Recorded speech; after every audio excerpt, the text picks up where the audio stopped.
Okay. Microwave is acting up. It's been doing this for a little over 2 weeks now. At first we thought, you know, maybe it was the plate, but we tried refixing it and it doesn't seem to do anything. So you hear that noise. It's working.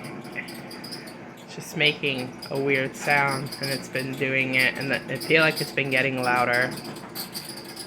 So just letting you guys know that still works, but has started making these noises for about 2 weeks now and doesn't seem to stop.